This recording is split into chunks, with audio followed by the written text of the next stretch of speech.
Como a gente havia anunciado, hoje a gente conversa aqui no nosso Jornal Integração, nas nossas plataformas digitais, com o vereador itapajense Sargento Douglas Mota, né? Ele que já anunciou em outros momentos a sua pretensão em concorrer à Prefeitura Municipal de Itapajé nas eleições desse ano de 2024. Douglas, boa tarde, seja bem-vindo aqui ao nosso Jornal Integração, bem-vindo à nossa emissora, tudo bem? Olá, Clésio, boa tarde a todos da Atitude FM, do Jornal Integração. Boa tarde a toda a população itapajense que está nos ouvindo agora nesse momento. Douglas, para a gente iniciar aqui o nosso bate-papo aqui no nosso Jornal Integração, eu queria primeiro saber de você como é que está sendo aqui essa experiência, né? Como é que está sendo esses quase 4 anos como parlamentar, como vereador aqui no município de Itapajé?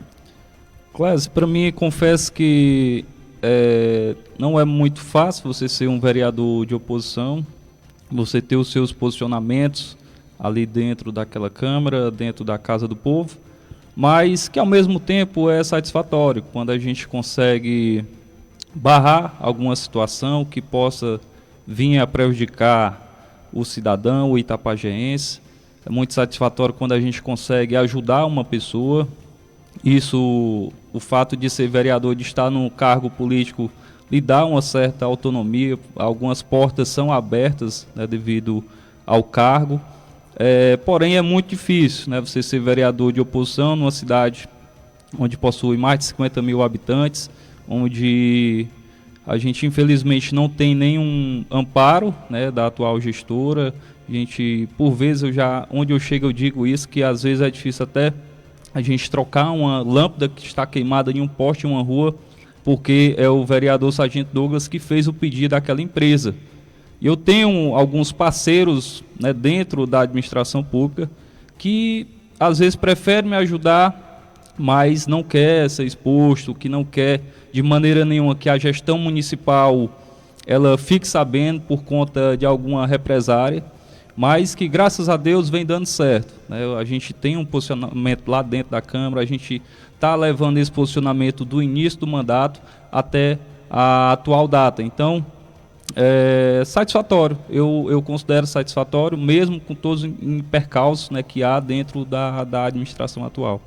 Ok, Douglas, você é policial militar e eu queria exatamente que você falasse em que período você ingressou na Polícia Militar, se é de que turma, de que concurso?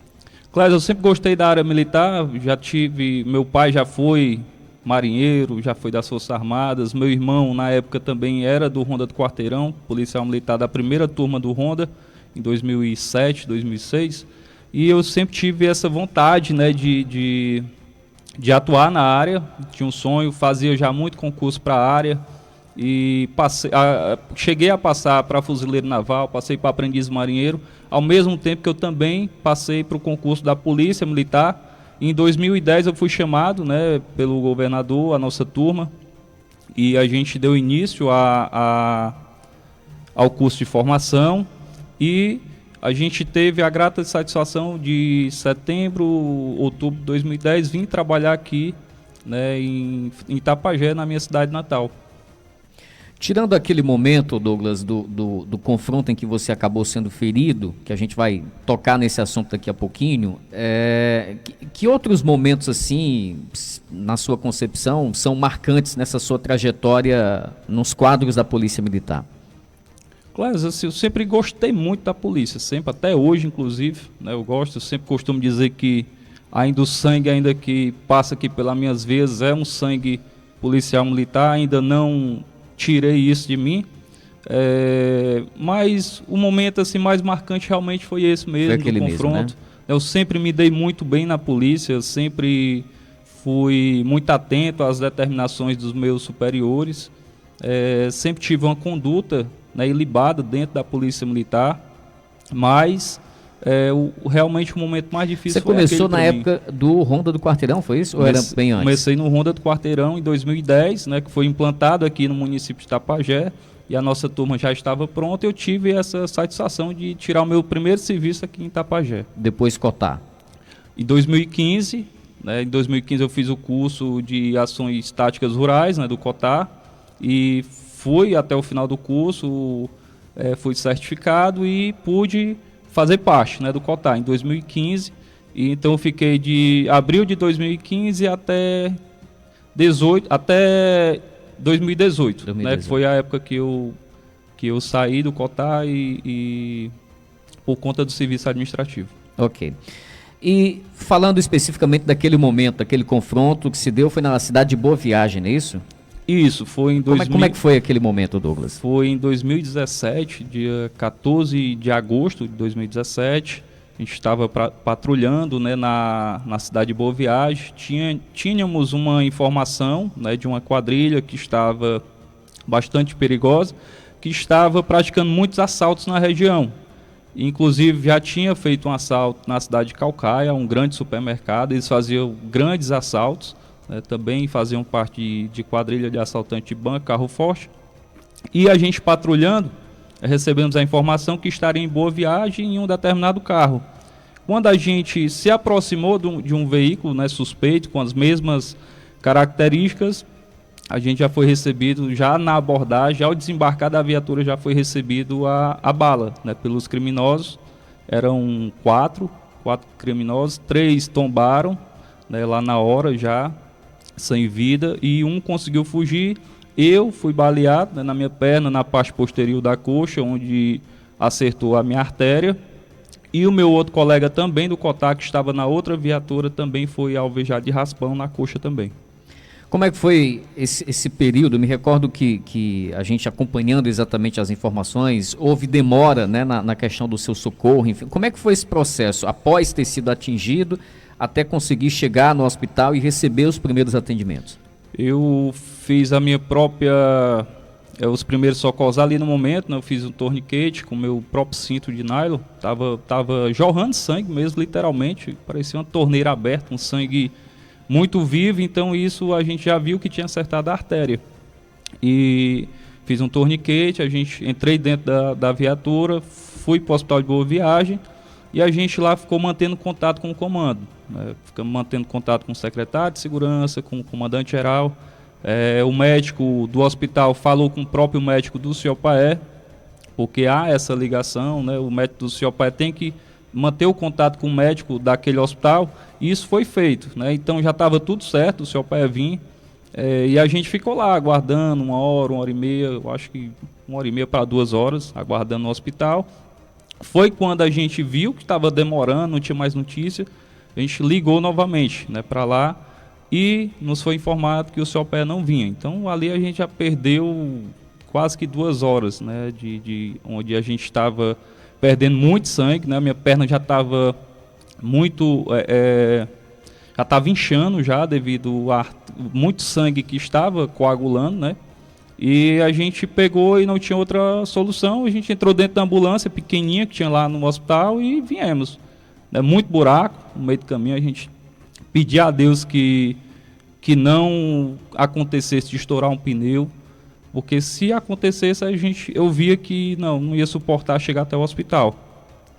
Tinha uma informação de que no meio do caminho, em Canidé, a gente iria se topar com a ambulância UTI do SAMU, né, com médico e equipamentos próprios pro trauma. Então a gente veio, né, nessa condição, a gente chegou lá no hospital, a gente chegou lá em Canidé, não tinha nenhuma ambulância, a própria viatura foi lá acordar os profissionais, eles não estavam sabendo de absolutamente nada, mas mesmo assim me socorreram, né, em uma ambulância convencional do SAMU, não era UTI, e eu vim chegar no hospital, no IJF, aconteceu mais ou menos meia-noite, né, o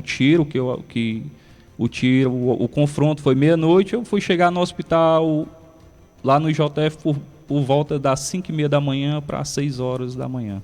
Já estava clareando, eu me lembro bem, e eu já fui direto para a sala de cirurgia, né, fazer uma cirurgia de revascularização para corrigir a artéria que foi rompida, e a gente tomei 10 ou foi 11 bolsas de sangue no momento da cirurgia, já tinha perdido já boa parte do sangue. Você passou quanto tempo internado ainda, hospitalizado, Douglas? Eu passei somente, né, porque são 2 histórias, né? Tem a história do próprio tiro, da própria amputação, e tem a história da bactéria depois, né? Mas dentro do JF, por conta do tiro, por conta da amputação, passei 50 dias internados, né? Aos 30 dias internado é que eu fiz a amputação da minha perna. Como é que foi para você exatamente receber esse diagnóstico, vamos dizer assim, da equipe médica de que teria que amputar a perna? Eu sou muito tranquilo, né? Eu mantenho, às vezes, a minha tranquilidade em situações difíceis. Mas a gente via a luta dos profissionais lá dentro, a gente via que a cada dia que passava a minha perna, ela ia cada vez mais, tinha que fazer quase que de 2 em 2 dias, 3 em 3 dias fazer uma limpeza, né, cirúrgica. Só de limpeza cirúrgica eu fiz mais de 10, né, que são pequenas cirurgias. Todas a gente leva uma anestesia, né, hacker.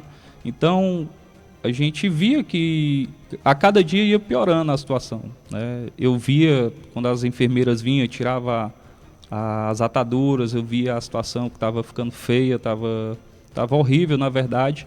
E eu estava já numa situação muito difícil, né? Muita febre, o dia inteiro com febre, remédio não passava ali 1 hora, 2, mas a febre já voltava.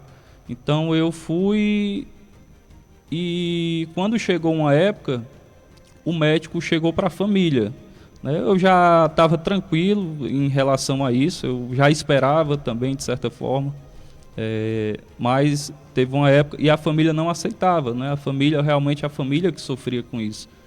Então chegou uma hora que o médico chegou, o cirurgião vascular chegou para a família e disse: olha, se a gente não operar ele, se a gente não amputar, ele corre risco de morte, né? De dar uma sepsia e ele acabar falecendo, né? Por conta de uma bactéria. Então foi aí que deu esse estralo na família, né? Deu esse choque de realidade.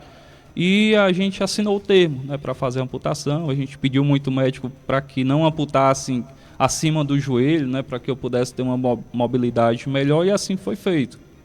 A amputação deu certo, e a partir da amputação a minha vida melhorou muito, né? Eu passei a comer, eu passei a não ter mais febre, e melhorou demais a minha situação. Eu passei a sentar, que eu não tinha sentado ainda. Então melhorou bastante, né, depois da amputação, e para mim assim foi super tranquilo, né? Eu levei, eu poderia estar morto, poderia ser muito pior para mim, né? Mas Deus com certeza nos protegeu, né, de algo muito pior que poderia ter acontecido. Eu me recordo que teve também, Douglas, uma situação de muita dificuldade para você conseguir também uma prótese. Lá no início teve até um movimento, se não me engano, puxado aqui pela família. Esse momento foi antes ou foi depois ou durante a bactéria que depois foi diagnosticada também? Esse momento foi depois daquele choque de realidade que o médico nos deu, que iria precisar amputar. E ao mesmo tempo o médico disse: não, ele vai poder andar normal, basta ele ter uma prótese boa, uma prótese que vai dar mobilidade a ele de continuar a vida tranquilamente, com poucas limitações. Então foi a partir dali que a família, né, quando a família foi pesquisar o valor de uma prótese, a gente até se assustou, né, porque é muito caro, né, muito, muito caro. Eu até sempre falo que eu não entendo por que é algo tão caro assim, uma prótese de perna. Então a família puxou essa vaquinha, né? A gente conseguiu arrecadar boa parte do valor, e o Estado e a própria Polícia Militar, ao ver, né, que estava ganhando uma proporção, que tinha ido inclusive para os jornais nessa situação, ela acabou intervindo, né, dizendo que iria fazer uma licitação e queria me contemplar com essa prótese. Eu até costumo dizer que talvez eu, de certa forma, eu ajudei outros colegas meus devido ao meu próprio caso. Tinha colegas meus dentro da polícia que se acidentou durante ou depois do serviço, no translado para casa, e que há 10 anos esperava uma prótese. Há 10 anos não tinha condição de comprar uma prótese, porque é muito caro. A gente está falando de algo aqui em torno de R$50 mil, de R$40 mil, né? Então graças ao meu caso, outros colegas de várias cidades aqui do interior e de Fortaleza também foram contemplados. Se não me engano, foi 4 ou foi 5 amigos, né, policiais militares, que também perderam um membro e que há anos esperava pelo Estado e não acontecia de ter uma licitação para comprar esse tipo, né, de prótese. Então, eles, ao chegar a minha, né, também outros colegas também puderam ter também a sua prótese. E eu costumo até, as pessoas sempre perguntam isso, né, e a prótese que o Estado me deu, eu só pude aproveitar basicamente o pé, né, que é um pé muito bom, da Autoboc, e eu pude aproveitar ele, né, e do outro restante do dinheiro da vaquinha eu pude comprar outros itens, né, da prótese de melhor qualidade, para que pudesse ter uma mobilidade melhor. Ok. Agora já são 12 horas e 45 minutos, a gente está conversando com o vereador Sargento Douglas Mota aqui no nosso Jornal Integração. O Douglas, após feita a cirurgia já de prótese, você chegou a voltar às atividades como policial militar? Voltei às atividades, né, tive a minha readaptação na polícia, trabalhava no administrativo do batalhão de choque, no COTAR, e eu passei um tempo, né, passei um período, mas não era aquilo assim que eu queria muito, né, eu sempre fui acostumado a trabalhar no sol, de abordar, de entrar na viatura, trabalhar pelo interior do estado, e aquilo ali para mim foi uma experiência muito ruim, né, de trabalhar no escritório, no ar-condicionado. Eu não estava me sentindo bem, né, não estava me sentindo muito legal psicologicamente, mas aí foi a época que eu me dei um estalo, né, em relação à política, e eu pude conversar com a família, conversar com os amigos, né, eu expliquei para a família que não era aquilo que eu queria mais para mim, né, que eu já tinha cumprido a minha etapa dentro da polícia e eu acabei indo para a política por isso. Ok. Quando você faz assim uma avaliação de todo esse processo, Douglas, que reflexões você consegue fazer de todo esse momento, né, que você passou, do trabalho, ter sido ferido, de todo esse sufoco no hospital, de ter superado tudo isso? Que reflexões o Douglas leva desse momento vivenciado? A minha principal reflexão é o quanto a gente, o ser humano, ele é muito descartável, né? O ser humano, ele é muito frágil, o ser humano, infelizmente, eu pude ter essa experiência, né, dentro de hospitais, eu pude ver o quanto o nosso sistema de saúde é péssimo, eu pude ver pessoas, infelizmente, morrendo ao meu lado, né, por falta mesmo de amparo. E a gente passa a dar valor a pequenas coisas, né, na vida da gente. Aprendi muito a dar valor a essas coisas enquanto eu estava fazendo o curso COTAR, porque também foi uma experiência muito grande na minha vida, né, mas as experiências que eu tive dentro dos hospitais, que eu tive em casa, quando uma mulher, né, vou até citar, porque eu considero um anjo que Deus mandou naquele momento, que eu estava com a bactéria em casa, sofrendo, depois que eu passei 50 dias no hospital, no IJF, que eu vim para casa, passei uns 20 dias em casa, sofrendo, com muita dor, com muita febre, eu não sabia o que era, né? Eu não sabia que eu estava com bactéria, porque eu tive alta do hospital, teoricamente bom. E devido a esse sofrimento, apareceu uma pessoa para me ajudar. E eu devo muito a essa pessoa. E o que ela fez por mim, hoje eu tento fazer por outras pessoas também. Que dar uma mão amiga, pegar pelo braço e dizer, vamos ali, eu vou lhe ajudar também. E eu vejo na política isso, essa possibilidade de ajudar as pessoas também, conforme eu fui ajudado no passado. Porque hoje, se não fosse essa pessoa ter me dado a mão, ter dito, Douglas, nós vamos lá em Fortaleza, vamos lá no Hospital São Mateus. Eu já falei com um amigo meu que é médico, ele é um ótimo médico geral, clínico geral, e ele quer lhe consultar. E quando eu cheguei lá, Primeira coisa, o primeiro diagnóstico que eu tive foi que eu estava com bactéria e precisava urgentemente me internar. Até então você não sabia o que era? Não sabia, né? E foi graças a essa pessoa, graças a esse incentivo, que eu pude sair de casa, que eu pude ir atrás de recuperar a minha saúde. Então, é esse o ensinamento que eu tenho, né, em relação ao que eu passei. Ok.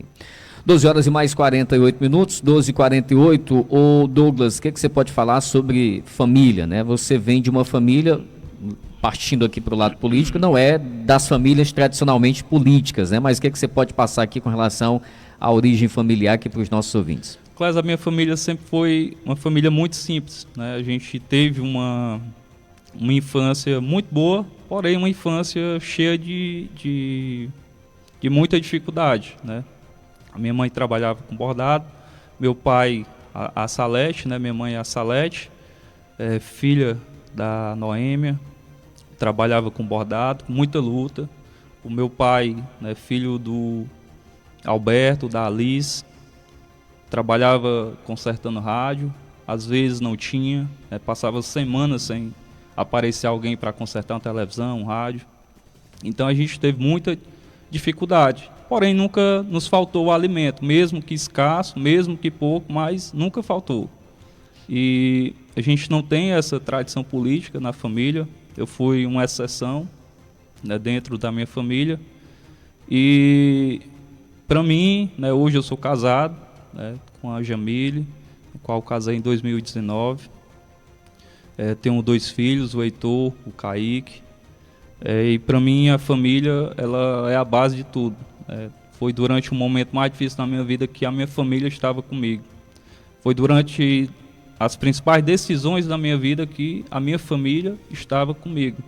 Então, a família para mim, ela é tudo. A família para mim, ela é a minha base, é o meu pilar principal. Eu só tenho a agradecer a Deus pela família que Ele me deu. Eu tenho certeza que a família que eu construí hoje, né, que eu casei, que eu tive outro filho, eu tenho certeza que é o que Deus queria para a minha vida, para trazer alegria. Hoje eu poderia ser um cara altamente depressivo, ansioso, devido à perca de um membro, né? Todo mundo sabe o quanto eu gostava de esporte, o quanto eu gostava do meu emprego. Mas, graças a Deus, hoje eu sou uma pessoa muito feliz, né? Por ter a minha família, por ter meus filhos. E para mim é isso que importa. Eu dar exemplo aos meus filhos, eu dar a eles o sustento, eu dar a eles o provimento da minha casa. É isso que mais importa para mim. E eu quero sair da vida pública levando exemplos para me repassar para o meu filho. Ok. Falando no sentido político, você é o único, vamos dizer assim, politicamente ativo da família, Douglas? Sim, sou o único, apesar de que o padre Marques, ele é primo do meu pai, né? O ex-prefeito Padre Marques, ele é primo do meu pai, é meu primo segundo, mas assim, diretamente família mesmo, sim, fui o único. Né? O meu pai já se candidatou também a vereador, né, por 2 ou 3 vezes também, mas tenho também o irmão Damaro, também, que é irmão da minha mãe, né? Mas assim, diretamente, família, irmãos, pai... Alguns ramais políticos, né? 12 horas e mais 52 minutos, agora já são 12h52. Ô Douglas, você partindo agora exatamente para a parte política, você confirma, de fato, você já tinha falado em outros momentos, né, no ano passado, que tinha essa pretensão de concorrer à Prefeitura Municipal de Itapajé. Você continua com esse pensamento? Você confirma, de fato, pré-candidatura a prefeito aqui do nosso município? Sim, claro, eu confirmo, né, eu confirmo a todos os itapajenses, na verdade, é o nosso desejo, o meu desejo de concorrer a essa eleição, né, que se aproxima. Então, eu sou, sim, pré-candidato a prefeito de Itapajé. Como é que foi o seu início na caminhada política? Eu me recordo que em alguns momentos a gente acompanhava e percebeu você envolvido em alguns movimentos acontecidos aqui no município de Itapajé, participando como ali uma espécie de um ativista em algumas campanhas, né, lá do ex-prefeito Dimas Cruz, do ex-prefeito Padre Marques. Como é que foi esse teu início desse ingresso na política, Douglas? Claro, eu sempre gostei muito de política, né? Eu sempre participei de campanhas como ativista mesmo, como participante de comícios, né? Os comícios do padre, todos eu participava, né? Os dois que ele fez. Eu sempre gostei. A época de eleição para mim é uma época muito bacana no município, nos traz até alegrias mesmo, né, de participar. É muito bom, é bacana aquela rivalidade, aquele negócio de ir pro comício. E eu sempre fui um cara assim também muito crítico, né? Eu sempre gostei de me posicionar, eu sempre gostei de observar, de ver o que é que está errado e me posicionar. Que eu acho que isso é muito bacana. Eu acho que todo político deveria ser assim, ao ver a sua cidade infelizmente parada. Eu acho que todos os políticos de Itapajé deveriam pensar da mesma maneira. Eu acho que todo mundo quer que o seu político, que o seu vereador, que a sua liderança se posicione em relação a alguns descasos que acontecem no município, não só nessa gestão, mas fala no contexto geral. E como você perguntou, eu gosto demais de política. Então foi quando me deu um estalo mesmo, né? De eu estar lá dentro da polícia, não estar mais gostando. Foi uma decisão também muito difícil que eu tomei, muito difícil, porque ao contrário do que as pessoas falam e acham, eu não posso mais voltar para a polícia, né? Se eu desistir da política agora, eu não volto mais para a polícia. Hoje eu ganho meu salário de policial militar um terço do que eu trabalhei, né? Eu não ganho meu salário integral. Você é o que chamam de policial da reserva, policial militar da reserva remunerada, né? Que eu saí da polícia levando um terço do meu salário, né? Então eu não posso mais voltar. O policial militar, uma vez eleito, uma vez empossado, ele não pode mais retornar ao cargo, né? Então a gente fez essa escolha muito difícil. Até buscando também, vendo na política uma maneira de ajudar as pessoas também, só que de outra forma, né, de uma forma diferente. Mas a política, para mim, ela é essa oportunidade, né, de ajudar as pessoas. E foi por isso que eu entrei, né, foi para isso que eu entrei, foi para fazer diferente, foi para buscar ajudar o meu município da maneira com que a gente pode, com que o cargo da gente alcança. Ok. Você participou lá de movimentos na campanha do ex-prefeito Dimas Cruz, do ex-prefeito Padre Marques, enfim. Você chegou a efetivamente participar da gestão, Douglas? Não, de algum desses? Não, do padre, a primeira gestão que o padre ganhou, na gestão do padre em 2009, salvo engano, 2009, eu cheguei a trabalhar, né? Trabalhei no departamento de trânsito, no Demutran, como auxiliar administrativo, né? Tava à frente até era o Coronel Ferreirinha, grande homem. Gostava muito dele, né? Me ensinou muito ali, tudo que eu sei hoje sobre informática, de mexer em computador, eu aprendi com ele. Policial rodoviário, coronel, né? Não, ele era coronel da polícia. Coronel da polícia mesmo, né? Morava ali em Forquilha, de vez em quando ele está por aqui. Aí eu trabalhei quase um ano, né, durante o mandato do padre e pronto. Daí em diante eu fui fazer meu curso de formação e eu já passei em 2010 a ingressar à Polícia Militar. Ok. 12 horas e mais 57 minutos, agora já são 12h57. Douglas, a gente chega em 2020, né, na eleição de 2020. Você fazia parte exatamente de um movimento intitulado Endireita Itapajé. Como é que surgiu esse movimento? Você foi um dos fundadores ou não? Como é que foi e com que ideais esse movimento surgiu lá naquela eleição de 2020? Era um grupo, né, no qual eu fazia parte. O delegado André Firmino também fazia parte do Endireita Itapajé. E esse grupo surgiu diante do descaso que a gente via no município. Não só daquela gestão, mas de todas as gestões que já haviam passado pelo município. E a gente tinha essa ideologia, né, de que o município precisava crescer, que o município que apenas fazer o básico não estava servindo para o município. Alguns casos que a gente via que estava errado, algumas situações de possíveis superfaturamentos, de serviços públicos que não funcionavam na área da saúde. Então, diante daquele descaso, a gente teve essa ideia de fazer, né, o grupo em Direito de Itapajé, que era um grupo que combatia esse tipo de descaso no município, né? O município passava por uma situação muito difícil naquela época, e foi aí que então que a gente teve essa ideia de criação desse grupo. Foi desse grupo também, ou pelo menos o princípio do movimento que chegou à candidatura da atual prefeita de Itapajé, doutora Gorete Caetano, surgiu daí. Como é que se deu exatamente todo esse processo até chegar na indicação desse nome, na escolha desse nome? Pronto, o nosso candidato era o delegado. Naquela época a gente já estava trabalhando, né, o nome do delegado dentro do município, bastante conhecido, era um nome que as pessoas se agradavam muito quando a gente falava. E então aconteceu, né, aquela situação com o delegado, no dia, em 2020, né, se acidentar. Então a gente ficou ali sem saber o que fazer naquele momento. A gente não sabia como era o real quadro de saúde dele, a gente não sabia se ele poderia se recuperar logo ou não.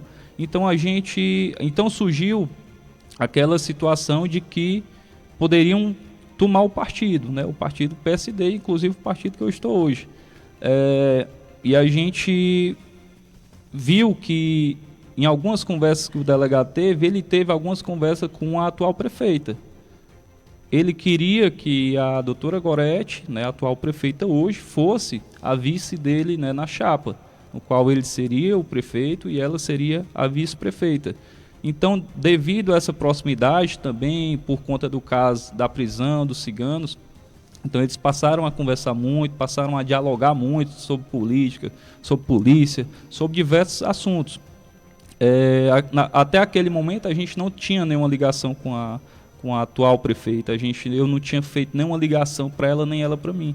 Então a gente viu que estavam, depois que o delegado sofreu o acidente, que disseram que ele estava na UTI, que tão cedo ele não poderia retornar ao município, quiseram tomar o partido. Então foi aí que a gente procuramos a doutora, né, pelo fato dele ter essa confiança, né, do delegado ter essa confiança na atual gestora, né, tinha na época. A gente procurou ela para que a gente filiasse ela no partido. A gente quase que não consegue. Nas últimas mesmo, faltando poucos minutos para terminar o prazo de filiação, ela mandou os documentos via WhatsApp, então a gente passou a filiar ela dentro do partido. Após isso, foi uma luta para tentar colocar ela como presidente do partido, para a gente ter uma segurança, né, por ela ser médica, por ela ser uma mulher de conduta ilibada dentro do município. A gente via que se colocasse ela como presidente do partido, ninguém poderia tomar. A gente ia ter uma força a mais, né, dentro do partido, além dela ser filiada como presidente também. Então a gente conseguiu, com muita luta mesmo, fazer com que ela aceitasse ser presidente do partido.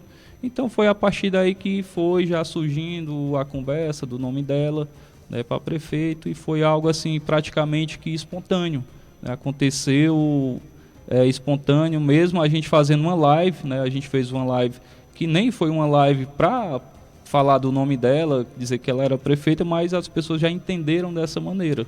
A gente foi falar sobre o quadro de saúde do delegado e acabou que as pessoas entendendo que ela poderia ser a candidata do partido. 1h e mais 1 minuto, 1h01. Douglas, não tendo acontecido esse fato lamentável com o delegado André Firmino, aquele contexto daquela eleição, no tocante exatamente a esse grupo de vocês, teria sido diferente então? Eu acredito que sim, eu acredito que o delegado, né, não tendo acontecido aquilo com o delegado, ele poderia hoje ser o prefeito de Itapajé. E eu falo isso porque nas minhas andanças, né, como vereador, quando eu estava pedindo voto, a gente ouvia muito mesmo em localidades, né, não era nem só na sede da cidade. E quando a gente vê que o candidato está bom, é quando o nome dele se expande para as localidades. Então a gente via que muita gente chegava para mim e disse: Douglas, eu queria mesmo votar no delegado. Mas infelizmente aconteceu isso com ele e eu vou votar agora na Gorete, mas eu queria votar no delegado. Escutei muito na Lagoinha, escutei na Santa Cruz, escutei na Soledade, escutei em todas as regiões que eu andei, eu escutei a mesma conversa. Então é por isso que eu acredito que ele seria sim hoje o prefeito. Ok. Aí o processo seguiu, veio a composição da chapa, né? A campanha em si exatamente ela começou. E eu me recordo exatamente que em um determinado momento da campanha, você seguiu meio que focado ali basicamente na sua campanha para vereador. O que aconteceu ali que houve essa, vamos dizer assim, vocês seguiram caminhos meio que diferentes ao longo daquela campanha?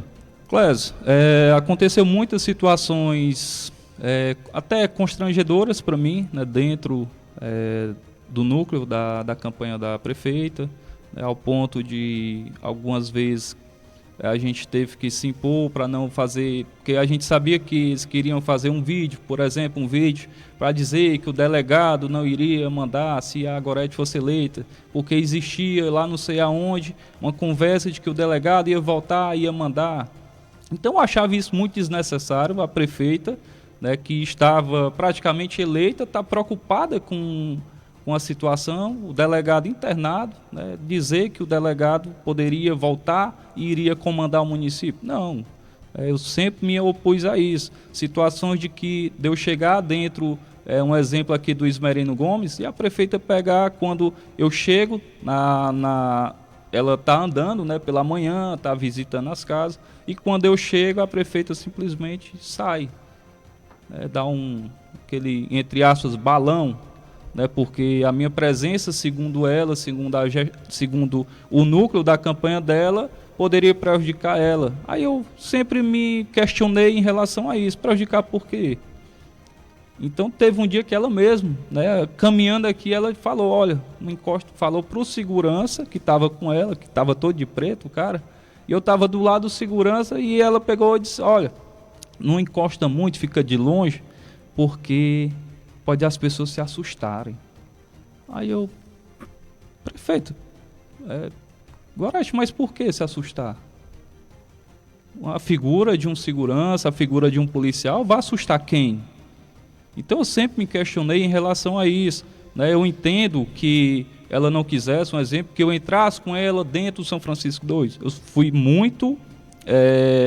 eu entendi essa parte. Eu entendi, não, pode ser que lá realmente, pode ser que ela tem razão em relação a isso, né? Pode ser que algumas casas tenham algum certo tipo de situação desagradável por conta da minha presença, por conta de eu ter sido policial. Pronto, a gente entendia isso. Mas andar dentro de Itapajé, andar nos bairros de Itapajé, eu não podia porque eu sou policial, eu achava isso muito, até que desrespeitoso. Mas eu continuei fazendo a minha campanha, né? Teve uma época que eu, não, vou fazer uma campanha aqui minha paralela, porém eu sempre pedi votos para ela. Nunca deixei de andar em um canto para pedir voto para ela, até porque era muito tranquilo pedir votos para ela. Muito, muito tranquilo mesmo. Então eu continuei a minha campanha, fui buscar votos em localidades, enquanto ela andava na sede eu fui, mas teve um tempo que eu voltei novamente a andar com ela, porque eu entendia que ali também era o meu lugar. Eu não podia também dar espaço aos adversários políticos. Eu não poderia dar espaço a outras pessoas que vieram agregar na campanha, e eu tenho certeza que muitas dessas coisas que ela inventava, de certa forma, era para tentar me afastar, para colocar as lideranças que vieram para perto da gestão, né, que vieram para perto da campanha, aliás. Então, por um momento eu me afastei, mas por outro momento eu cheguei junto, porque eu passei a entender que não, vou aqui e eu vou até o final. Então foi basicamente isso, né? O meu afastamento durante a campanha política foi por conta disso, né? A gente ficou, de certa forma, muito magoado com essa postura, né, que ela tomou. Ok. 1h mais 7 minutos. Douglas, hoje, atualmente, qual é o seu relacionamento com essas duas figuras importantes dentro desse grupo, desse bloco? O delegado, doutor André Firmino, e a prefeita de Itapajé, doutora Gorete Caetano. A prefeita, eu não tenho nenhum tipo de relacionamento com ela, né? Cortei completamente. A última vez que eu falei com ela foi no dia que ela foi eleita, né? No dia da votação, que saiu o resultado. Fui na casa dela, junto com a minha esposa, cumprimentei, eu acho que tiramos até uma foto. Pronto. A partir daí eu não tive mais nenhum contato direto com a prefeita. Não busquei esse contato, também não tive da parte dela e nem eu busquei esse contato com ela. E o delegado, eu tenho uma proximidade com ele, vez por outra a gente conversa, né? Alguns já faz um tempo que ele não anda em Itapajé, está se tratando ainda, a recuperação dele é a longo prazo, devido ao acidente, ficou algumas sequelas, né, do acidente, e eu pude trazer ele no lançamento da pré-candidatura a deputado estadual, ele veio, participou, né, a gente pôde também entregar a gente até conseguiu o certificado dele de cidadão itapajeense também. No ano passado ele esteve aqui, mas já nesse a gente não tem, eu tenho mais contato com ele através mesmo das redes sociais. Ok. E com relação à atuação enquanto parlamentar, a sua autoavaliação, você entende que o seu mandato tem atendido as expectativas da população, Douglas? Clésio, eu acredito que sim, né? Ao mesmo tempo que eu também acredito que, não só eu, mas todo ser humano, toda profissão, a gente é sempre capaz de dar um pouco mais, né? Mas avaliando, eu creio que eu consegui entregar à população aquilo que eu me propus a fazer, que é fiscalizar, que é ter uma conduta diferente na Câmara. E eu creio que o meu eleitor, né, lógico que tem as exceções, né, que tem eleitor meu que está trabalhando hoje dentro da gestão, que talvez tenha uma visão diferenciada, né, do meu trabalho, mas eu acredito que no geral, tanto do meu eleitor como da população itapajense, eu creio que eu estou fazendo um mandato dentro daquilo que é possível para um vereador fazer. Ok. A gente chegou em 2022, né, e você lançou candidatura para deputado estadual. Alguns achando, inclusive, que você, né, estava um tanto quanto audacioso. Qual era a sua real pretensão? Você imaginava que, de fato, poderia chegar à Assembleia Legislativa, Douglas? Clésio, eu tive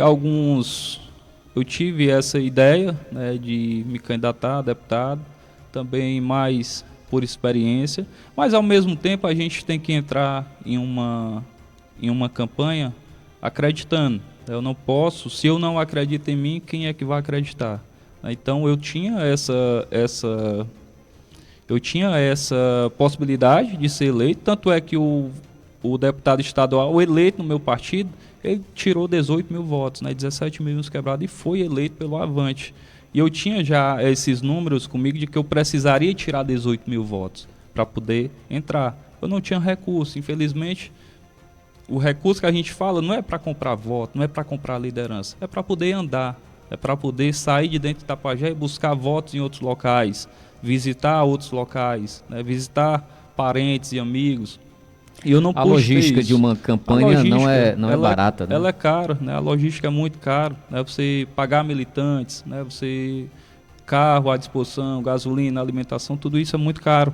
Mas eu fui nessa intenção de que poderia dar certo. Afinal, em Itapajé a gente tinha 35 mil eleitores, né, aptos na época a votar.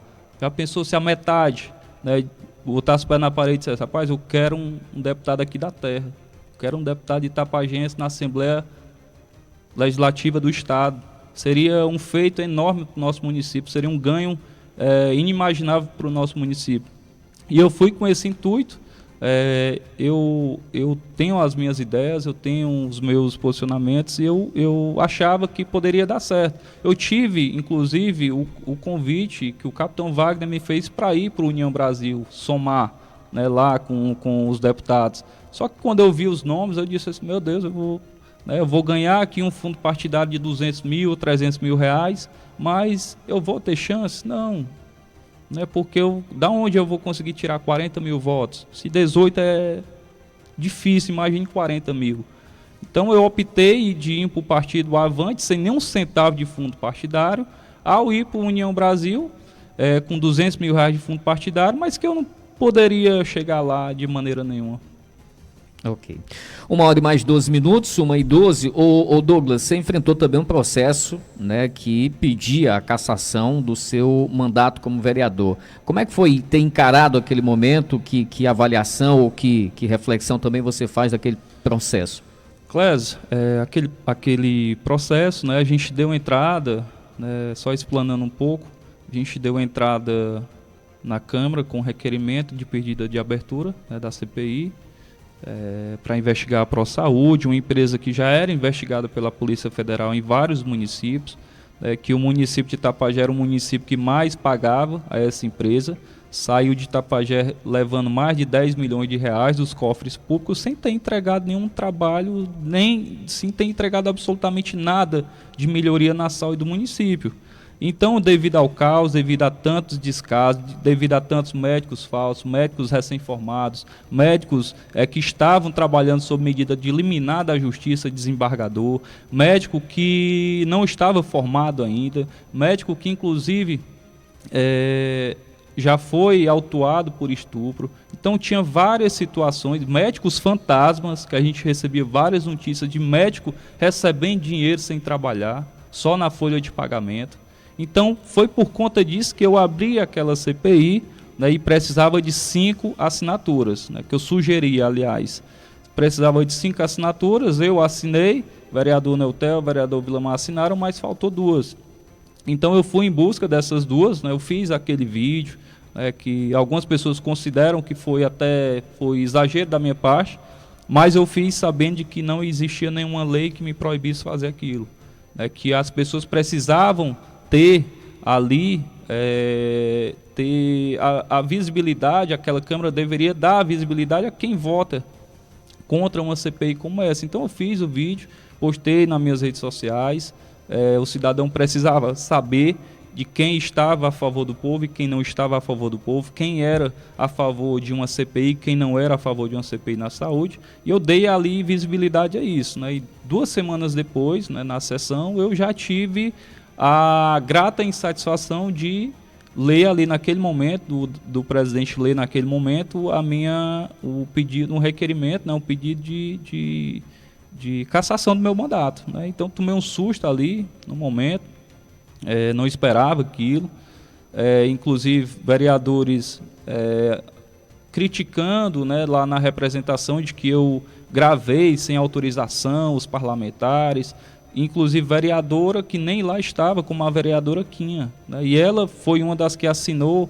a representação reclamando de que eu teria gravado, se nem lá ela estava.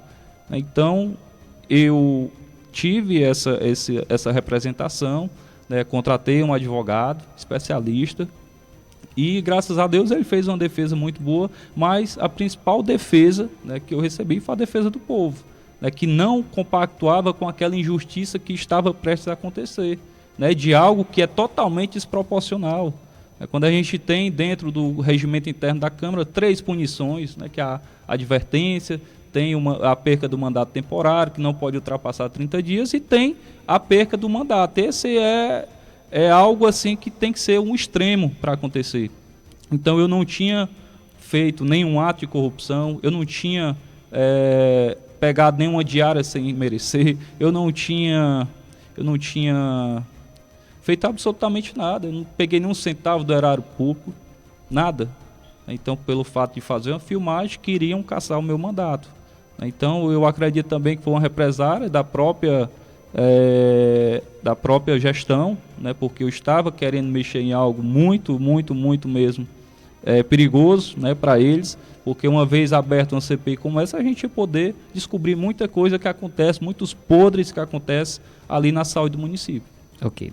Você entende então que esse processo aconteceu mais pelo fato de você ser um vereador de oposição, é isso? Considero sim, com certeza, não é outra coisa a não ser a tentativa de intimidação mesmo. Que visão o vereador Sargento Douglas Mota tem do parlamento atual aqui de Itapajé? Clésio, eu considero parlamentos, no modo geral, submisso. Né? A gente tem as exceções, né, lá dentro, que são os vereadores de oposição, que são poucos, mas que se não fosse esse pouco, muita coisa estaria pior. É graças a esse pouco que a gente conseguiu barrar o empréstimo de 10 milhões, é graças a esse pouco que a gente consegue, de certa forma, pressionar a gestão a acertar. porque se fosse esperar só pelos vereadores de situação, infelizmente, eu considero que o nosso município estaria muito pior. Às vezes, vereador de situação atrapalha a gestão.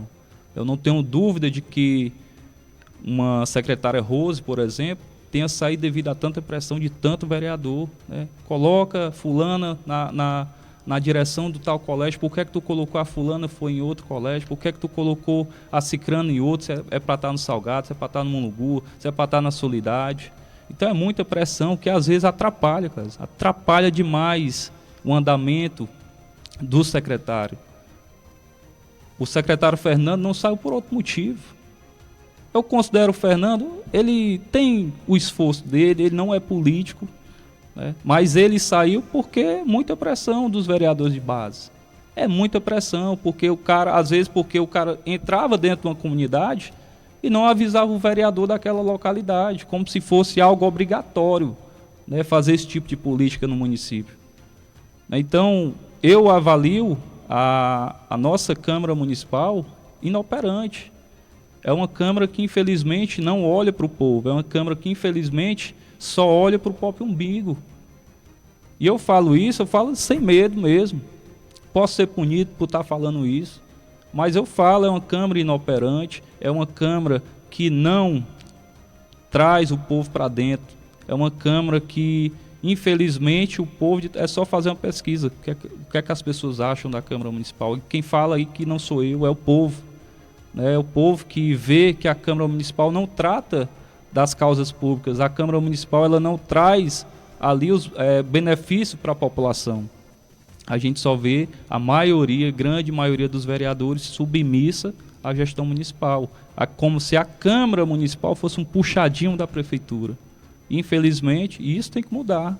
As pessoas têm que ver, quando enxergar um determinado vereador gastando 200, 300 mil reais numa campanha para vereador, saber que aquele cara ou ele tem um ego muito grande para ser um político, é o sonho da vida dele, ou então é porque ele quer se beneficiar. Porque se você for colocar um salário de R$ 5.800, R$ 5.700, não vai dar, durante 48 meses, não vai dar o gasto que ele teve na campanha. Então, para que ele quer entrar? Se é para... Então, isso a população tem que avaliar isso. Se é para se beneficiar ou se é porque realmente ele quer ser político, né, uma vez na vida. Ok, Douglas, e qual é a sua visão, né? O que você acha exatamente desse momento vivenciado pelo município de Itapajé, com base no que você acompanha, com base no que você ouve das pessoas? No momento, na verdade, a gente está... os prefeitos que passam pelo município, eles só usam a mesma cartilha. A maneira de trabalhar é sempre a mesma.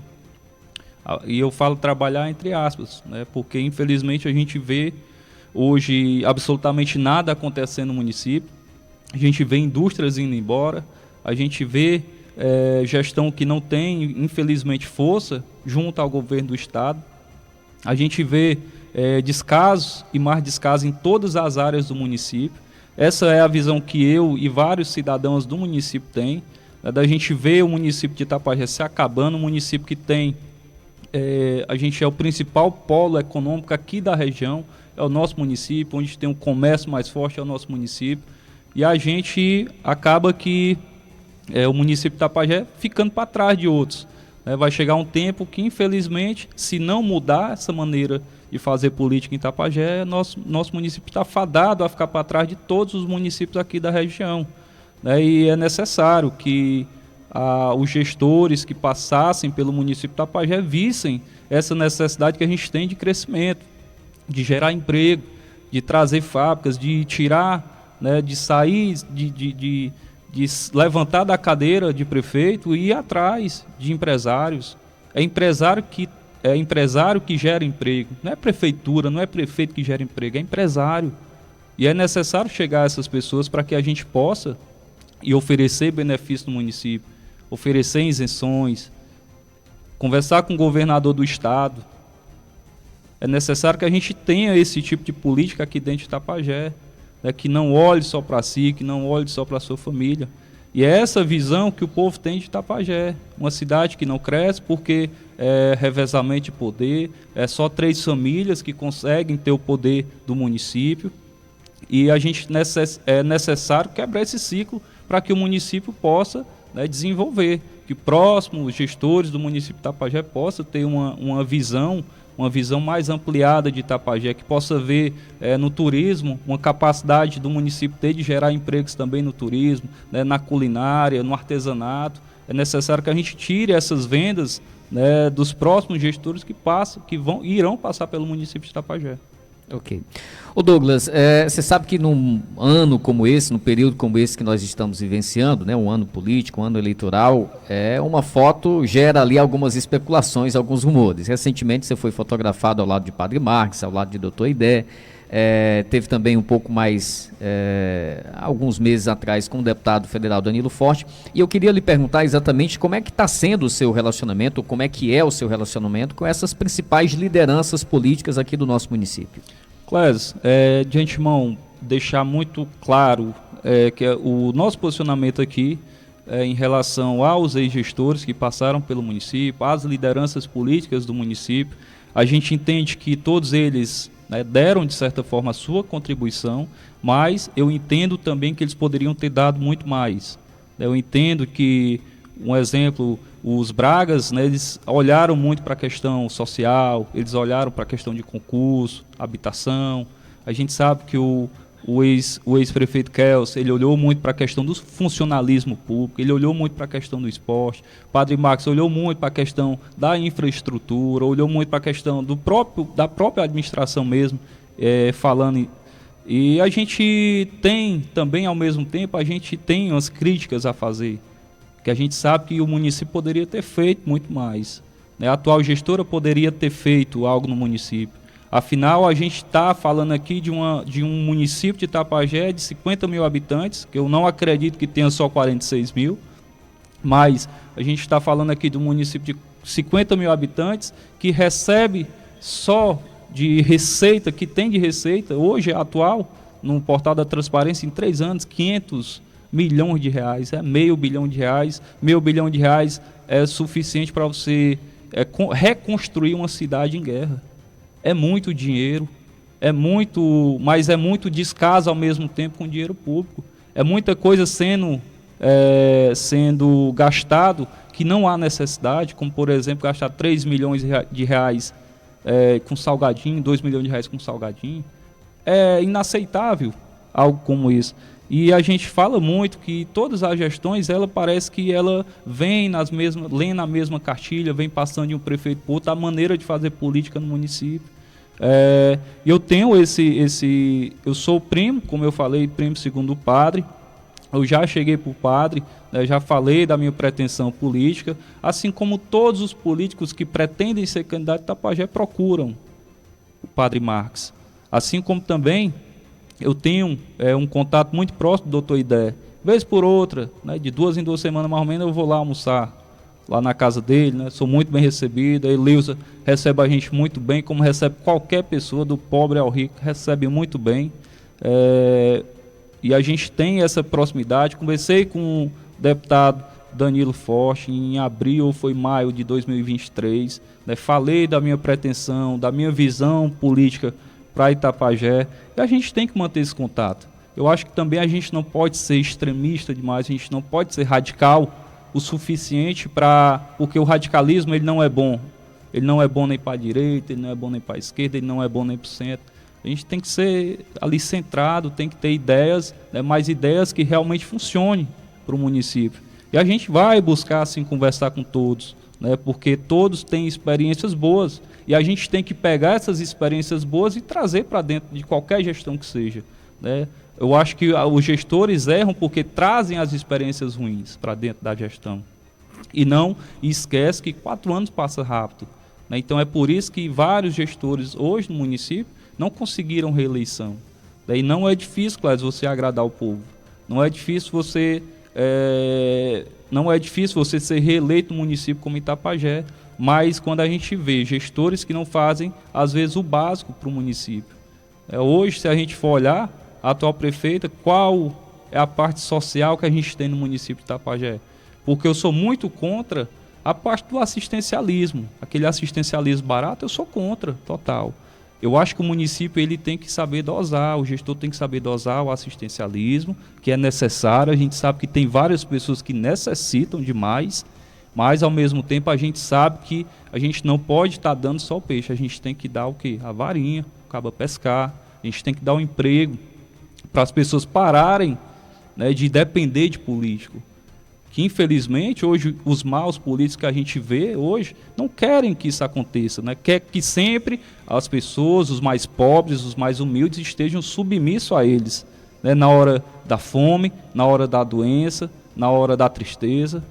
Então é isso, esse tipo de política que precisa acabar no município. A gente não tem que acabar com o assistencialismo, mas tem que saber dosar. E hoje a atual prefeita, nem o assistencialismo, nem esse básico, ela consegue proporcionar para o município de Itapajé. Se você for olhar as cestas básicas que conseguiu, foi o deputado Domingos, foi a Cruz Vermelha, foi o governo do estado, e nem um centavo é tirado dos cofres públicos para comprar sequer uma cesta básica para o povo de Itapajé. Até hoje, os operários da Paquetá esperam a cesta básica que foi votada na Câmara, que nós votamos, já está com quase 100 dias que a gente votou esse projeto na Câmara, e até hoje não saiu do papel. Então, é necessário que a gente possa ter esse esclarecimento em relação a isso. O que é que o vereador Sargento Douglas Mota entende como velha e nova política? Né? São dois termos que são bem utilizados também nesse período eleitoral. Clésio, a velha política ela está ligada à perpetuação do poder, quanto mais essa questão de família se perpetuando o poder. A nova política ela já pensa diferente, né? Ela já pensa que isso é um mal que traz para a nossa sociedade, para o nosso município. A velha política ela quer mais imposto, ela quer mais tributo, ela quer receber mais, ela não está se importando se o empresário está pagando mais, se o empresário que está gerando emprego está tendo que pagar mais imposto para a prefeitura, ela não está se importando se aquele cidadão que mora lá dentro do esgoto, que mora lá numa localidade que não tem sequer pavimentação e esgoto, esteja pagando o IPTU caro. Essa é a velha política, e a nova política ela pensa diferente, ela pensa na redução desses tributos, ela pensa na redução dos impostos, pensa que o cidadão ele pode pagar, um cidadão que não tem esse tipo de serviço, ele possa ser isento ou até mesmo pagar menos, né, do que outros cidadãos.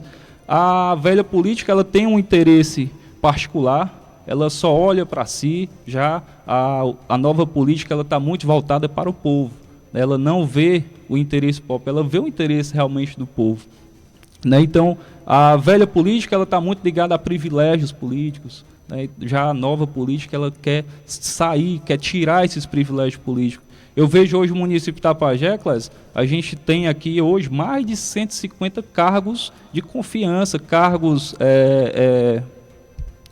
comissionados dentro do município, né? E para que tanto cargos comissionados? A atual prefeita já criou mais 2, né, para dentro do gabinete dela. Para quê? Se você for olhar, só por política.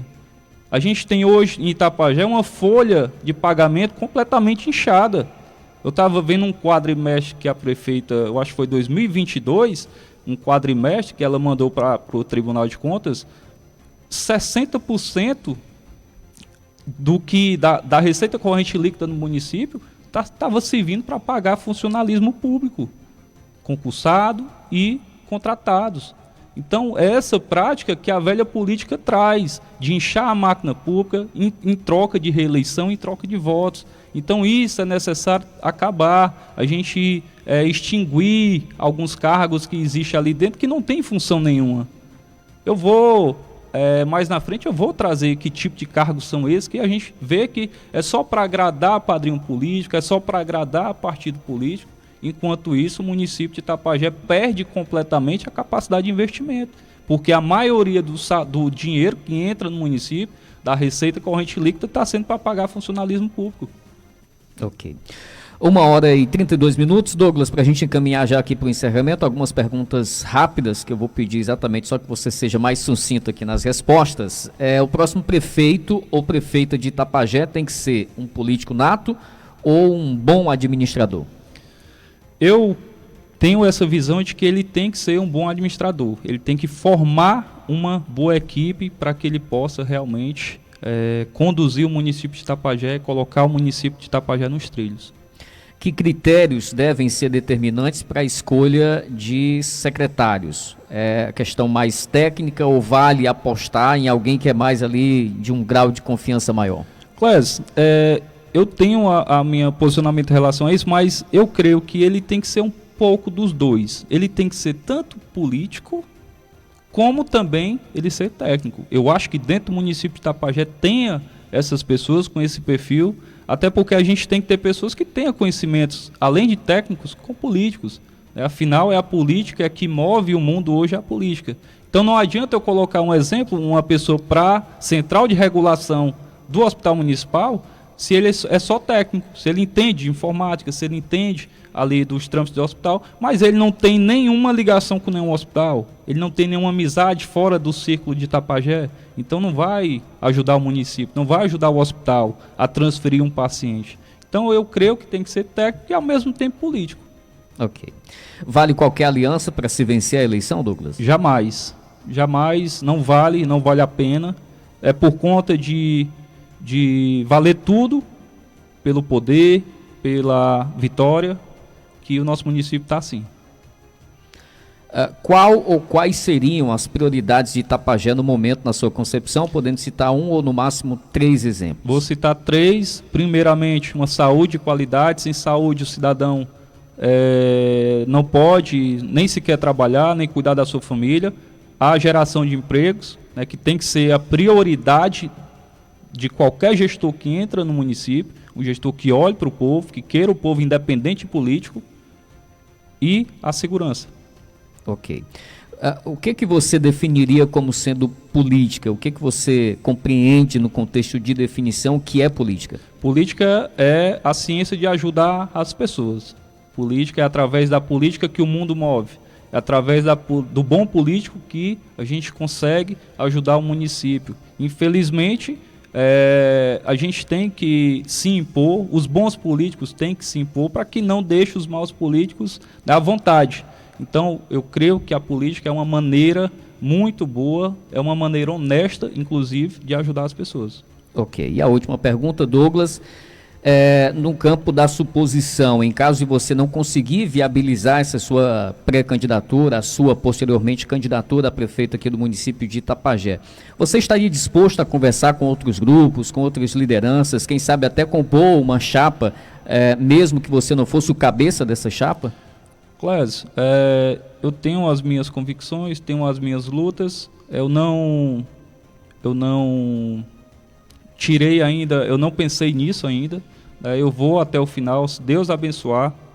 Tenho pedido muito a Deus, que ilumine, que me dê um direcionamento, que se for da vontade dele eu vá até o final, se não for também que me indique, que não é para eu ir, mas que até o momento eu não pensei na hipótese de me juntar a um grupo político, de qualquer tipo de aliança. Eu sei que sozinho a gente não consegue ir para canto nenhum, a gente vai ter que conversar, mas, ao meu ver, eu abri mão de uma candidatura minha que muitos falam que seria tranquila, que é a questão de ser vereador novamente, da minha reeleição, mas eu abri mão pelo meu município. Eu abri mão de algo fácil, de um interesse, porque eu não tenho esse interesse próprio. Eu queria mesmo era ajudar o meu município. E a maneira que eu encontrei de ajudar verdadeiramente o município de Itapajé seria eu pré-candidato a prefeito e, se for da vontade de Deus e do povo, prefeito de Itapajé. Agora 1h36, 1h36. Douglas, eu queria lhe agradecer aqui pela disponibilidade e a participação com a gente aqui no nosso Jornal Integração. Para finalizar, deixo você à vontade para algo mais que você queira estar repassando aqui ao público que nos acompanha nesse momento. Clésio, só agradecer novamente a oportunidade de estar aqui conversando com a população itapajense. Só agradecer a cada um que está nos ouvindo até então e dizer que a gente tem que continuar acreditando que é somente através da mudança que a gente vai conseguir. Um dia a gente consegue mudar o destino de Itapajé, um dia a gente vai conseguir colocar Itapajé novamente nos trilhos, mas para isso é necessário que o povo de Itapajé não desanime, né? Que o povo de Itapajé ele continue tentando, continue insistindo que um dia irá aparecer um prefeito aqui que irá, se Deus quiser, conduzir o município da maneira que o povo de Itapajé merece. Muito bem, conversamos então com o vereador itapajense, Sargento Douglas Mota, aqui no nosso Jornal Integração. Na semana que vem a gente vai estar recebendo o ex-vereador, ex-presidente da Câmara, ex-vice-prefeito também, doutor Idervaldo Rodrigues Rocha, batendo esse papo aqui no nosso Jornal Integração e também nas nossas plataformas digitais.